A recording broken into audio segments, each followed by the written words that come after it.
Un célèbre écrivain de science-fiction a écrit « Soit nous sommes seuls dans l'univers, soit nous ne le sommes pas.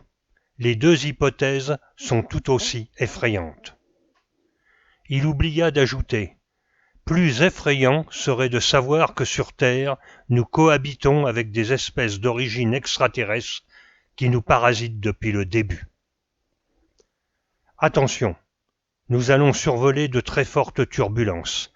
Et ça va secouer vraiment très fort, mais le moment est venu d'ouvrir les yeux, car ce siècle est le dernier pour notre humanité.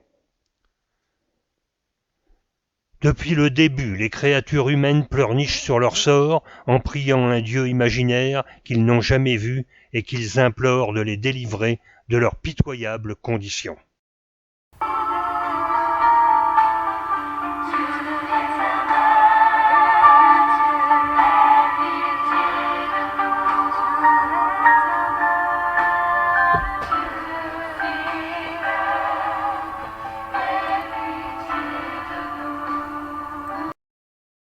Nous sommes prisonniers d'une matrice, et depuis toujours, toutes les religions pleurent sur notre condition pitoyable et implorent un retour au paradis perdu.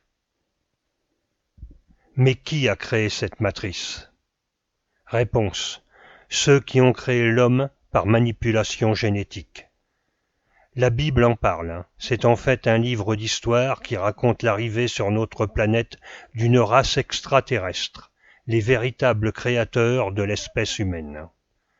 Les textes sumériens confirment la présence de ces êtres qui auraient colonisé la Terre à une époque lointaine. La Bible est le récit de ces événements incroyables, sous forme de métaphores et d'images parfois simplistes, mais correspondant à la psychologie de l'époque, notamment pour ce qui concerne la description des technologies avancées et des rapports entre les hommes et les dieux Elohim. Pourquoi nous ont-ils créés ?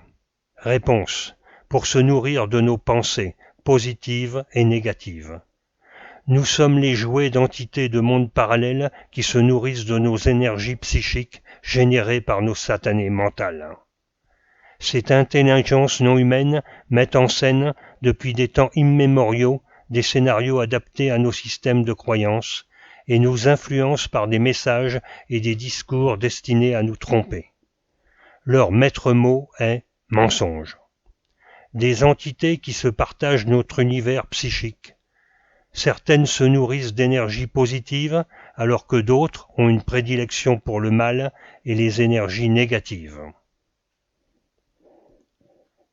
Attention, l'ufologie moderne a complètement abandonné l'espoir de voir, ou mieux de photographier, un jour très clairement ce qu'on appelle une soucoupe volante. À ce jour, aucune photo sérieuse n'a pu être prise.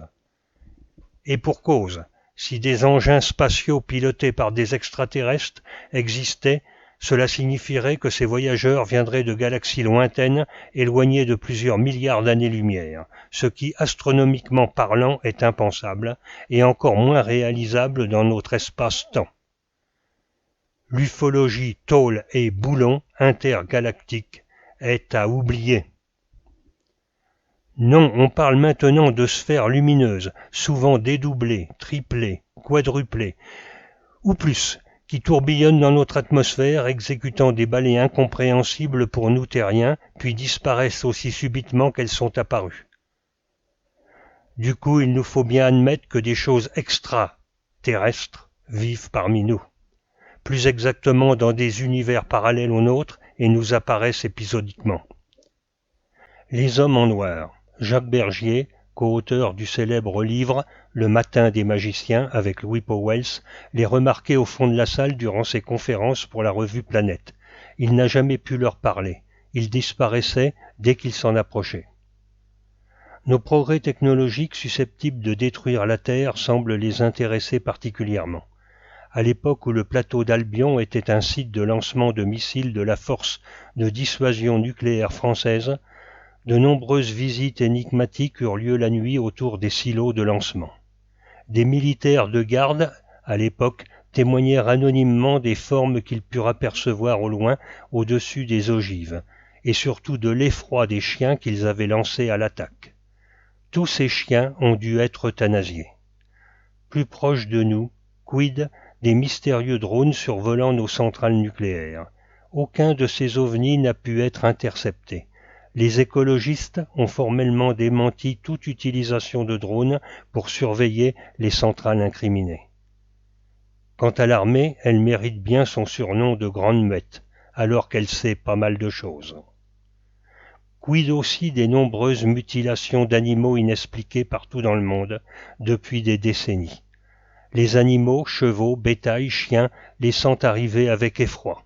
Une fois le forfait terminé, on découvre des animaux découpés avec une précision chirurgicale et vidés de leur sang, sans aucune trace aux alentours. Pourquoi? Mystère. Alors qui sont ces extraterrestres? Réponse. Eh bien ce sont nos gardiens, ou plutôt les gardiens de la matrice qui nous emprisonnent. Les humains leur ont donné plusieurs noms car ils sont en fait de plusieurs espèces bien différentes qui vivent dans des univers parallèles. D'abord les Elohim et leur chef que les Hébreux ont appelé Yahvé, le Dieu de l'Ancien Testament. L'Ancien Testament, antérieur au Christ, appelé aussi Ancienne Alliance, alliance d'un peuple avec son Créateur. Le philologue Mauro Biglino, spécialiste de la Bible masorétique, a écrit plusieurs livres à ce sujet. Question. Ce Yahvé est-il le créateur de tous les humains? Si oui, dans ce cas, pourquoi les Hébreux se revendiquent comme le peuple élu par ce Yahvé? Quid des autres humains? Dans le même temps, les autres humains ont adoré des multitudes de dieux avant d'en sélectionner un seul qu'ils ont nommé Dieu, qui étymologiquement signifie briller, donc lumière. Enfin ceux qui se prétendent chrétiens ou musulmans. D'autres peuples sont restés hindouistes, bouddhistes ou taoïstes. Et pourquoi ce tout petit peuple est-il si influent dans la marche du monde? Dans tous les pays où le christianisme prit racine, des talmudiques kabbalistes arrivèrent et progressivement prirent le contrôle des banques, des politiciens et des médias, et créèrent des loges de franc-maçonnerie qui intègrent dans leurs rituels de nombreuses références au temple de Salomon. Bluffant, non? Ces talmudiques prétendent vouloir instaurer un nouvel ordre mondial dont la capitale serait Jérusalem. D'où tirent-ils cette incroyable puissance? De Yahvé et ses Elohim, gardiens de la matrice? Et pourquoi? Serait-ce parce qu'ils aiment se lamenter? Il existe d'ailleurs un mur des lamentations à Jérusalem. Les pleurs perpétuels sont une nourriture extraterrestre très appréciée des gardiens de la matrice. Face à ces questions, nous vous laissons le soin de creuser. Passons à Lucifer. Lucifer signifie en latin porteur de lumière, vient de lux lumière et de fer porter. À l'origine, les Romains désignaient la planète Vénus, l'astre du matin, Lucifer. Précédant le soleil, elle annonce la venue de la lumière de l'aurore. Curieux de noter dans les nombreux témoignages de personnes ayant rencontré des extraterrestres et demandé d'où ils venaient, beaucoup reçurent la réponse suivante: « Nous venons de Vénus alors que cette planète est inhabitable. » Notons aussi que les adversaires de la franc-maçonnerie les accusent d'adorer Lucifer. Lucifer, c'est de la lumière, donc de l'énergie positive consommée par certaines entités. Mais cela signifie nullement que ces entités soient bonnes et bienveillantes. Elles se nourrissent, point. Lors de rencontres, les humains les décrivent plutôt grands et longiformes, mais c'est peut-être l'apparence qu'ils veulent nous faire croire. Satan. Personnage des religions abrahamiques, il désigne un être apparaissant dans le judaïsme, le christianisme et l'islam. Satan serait le rival de ce que les humains appellent Dieu. Mais alors si Dieu est omniscient, bon et tout-puissant, pourquoi ne s'est-il pas débarrassé de cet adversaire depuis le temps? Satan incarne le mal et la tentation, tout comme ces entités extraterrestres qui se repaissent d'énergie négative. Lors de rencontres, les humains les décrivent comme des êtres à forme humaine de petite taille et de couleur bleutée plutôt grise, d'où leur nom de petits gris. Résumons. Satan et Yahvé se nourrissent d'énergies négatives, comme le mal, la peur, la souffrance, de pleurnicheries et lamentations, voire de sacrifices comme les prochaines affaires de pédosatanistes vont peut-être le révéler un jour. Des personnages éminents seraient impliqués dans ces cultes sataniques. Sont-ils encouragés par les gardiens ? Lucifer, lui, se délecte des prières et de la dévotion bigote des fidèles, et peut-être même de la méditation humaine. Toutes ces entités d'univers parallèles utilisent le mensonge et la tromperie pour nous duper, nous, pauvres humains. Les petits gris sataniques se nourrissent des pensées négatives, tandis que les faux êtres de lumière, lucifériens, se régalent de nos pensées positives, comme les prières dévotes. Voilà les deux polarités de notre monde. Notre terre est leur garde-manger énergétique. Sauf que les humains possèdent quelque chose que ces entités ne posséderont jamais. Quelque chose d'immortel et invincible, enfoui très profondément à l'intérieur de nous qu'on appelle esprit.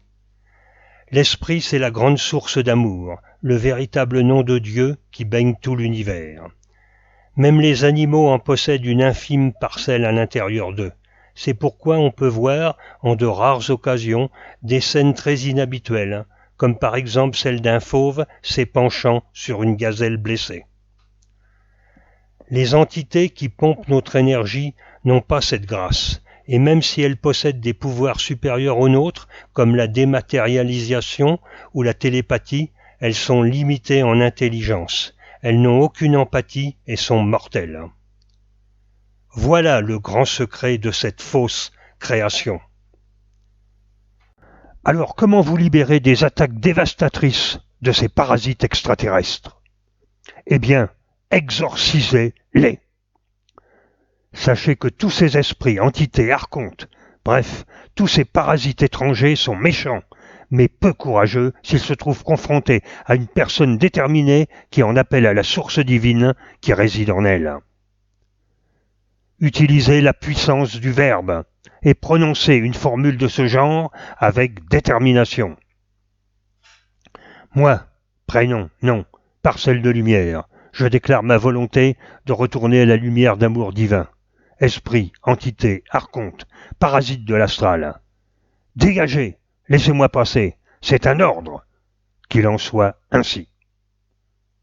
Et rappelez-vous cette formule durant le passage dans le tunnel pour vous libérer de la matrice.